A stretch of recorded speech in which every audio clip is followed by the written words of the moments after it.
Well, here's the finished 1860 Thomas Loring sad iron. I finished, of course, my restoration project and converting it into a fully functional doorstop. I actually coated the bottom with felt. I used Aleene's spray glue, or tacky spray, to glue the felt to the iron. Let it dry for about an hour, and then you trim the fabric off. So now you can place it on the floor without worrying about it scratching or scuffing the floor. So let's talk a little bit about how sad irons were used. I did a little bit of research with a few Google searches, and I came up with some very useful information that I can share with you all.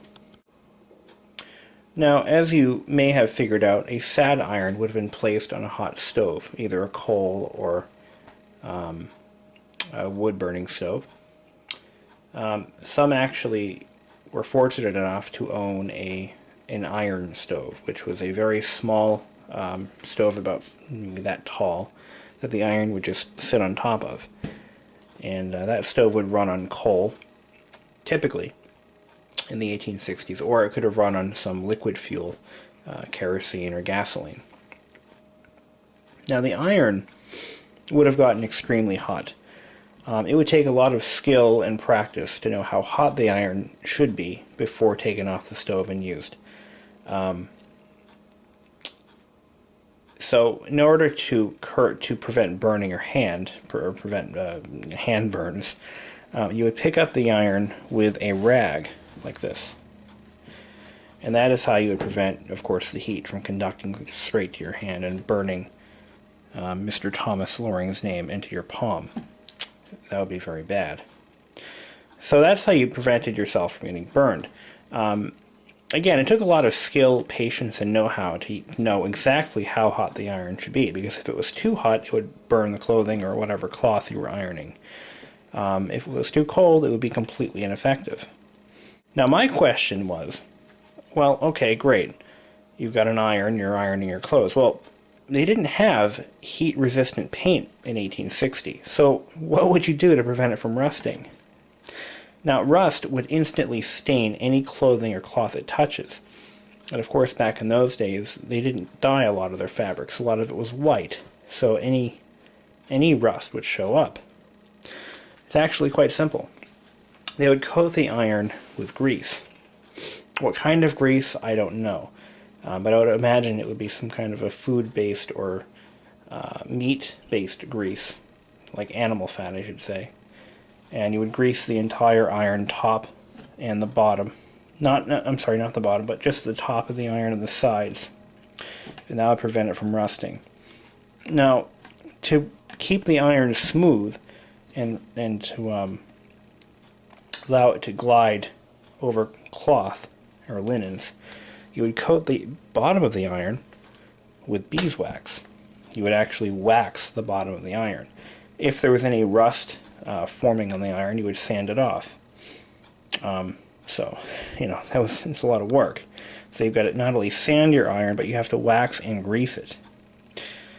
So it's a lot of work, and a lot of things can go wrong. Now, how the iron was made is interesting in itself, and I think I figured it out. I would like some of you metal workers, anyone who has any knowledge of how metal and casting was done, or metal work and casting would have been done in those days, I'd be more than interested to hear from you. But from what I can figure out, the handle part started out with a straight piece of round wrought iron, and they would actually place it in a mold, a two-piece mold. That would actually be basically the handle. So they would form the cast iron handle around the metal rod. And I can tell because, number one, there's obviously a seam here. Number two, there is no gap at all around the wire. It's perfectly formed. There is no gap and it's not loose, and when I tap it, very solid sounding. It has a nice ring to it. So that's my hypothesis here. Number two, there's two divots molded into the bottom. Let me get my light on here so you can see it. The light on? No. There we go. You'll notice, you'll see two divots molded into the handle. There and there. And they go in pretty deep. So I believe that that's where the metal was poured in from. So one of them was a vent, and the other one would have been there to receive the mold, or to receive the hot metal. And that's also how the base of the iron was manufactured. This handle, the assembled unit, would have been placed into a mold, a two-piece mold. The seam probably would have been right about here, and the iron was poured in. More than likely, poured in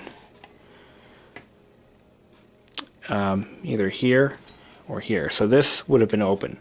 This would have been a nice large open sprue, I believe you call it. And the iron would have been poured like next to the handle, and it would fill the cavity. Secondly, I believe the divots, not divots, but the pitting that's on this casting was there since the day it was manufactured. Because remember, back in those days, they didn't have some of the more modern casting materials.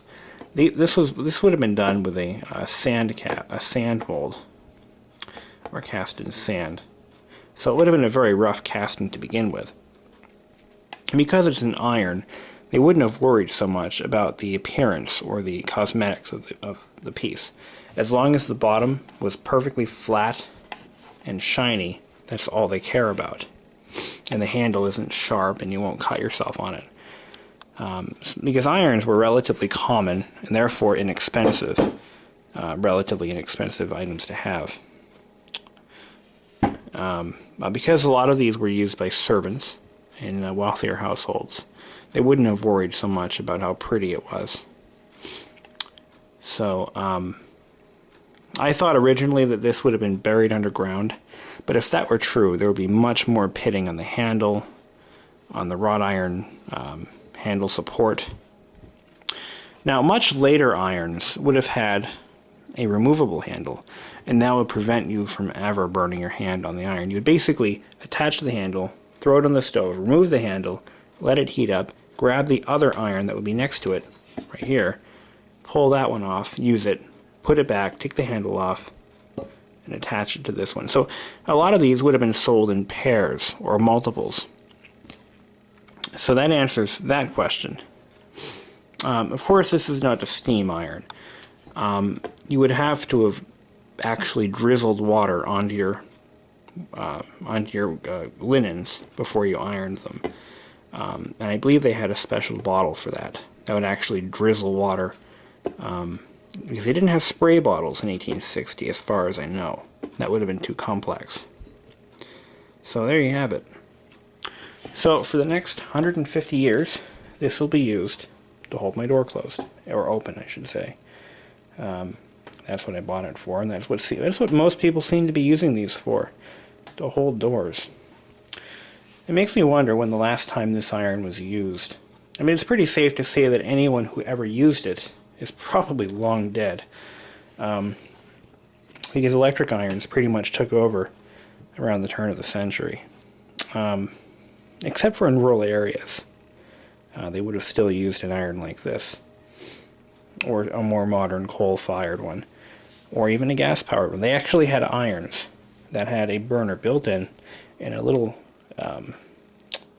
tank of gasoline would be mounted at the end of the handle, and you would fill the tank with gasoline and iron your clothes. I mean, it just boggles my mind to think that they would have done something so dangerous. When you think of modern irons as being dangerous because, you know, people usually leave them, you know, well, don't usually, but it happens. You can leave it on a garment, phone rings, and you burn your house to the ground.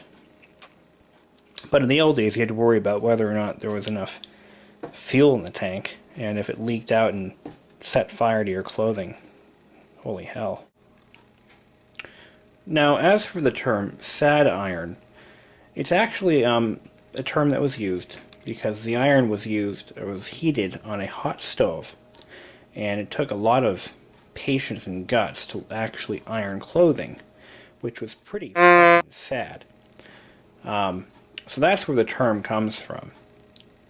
I'm only kidding. Actually, the term is a reference to how it was manufactured or how it was constructed.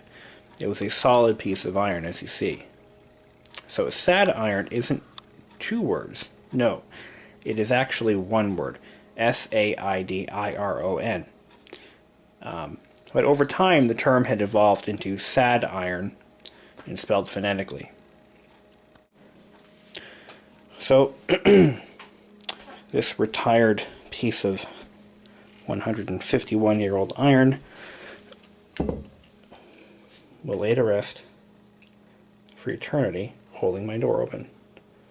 Kind of sad if you think about it. Well, that's all for now.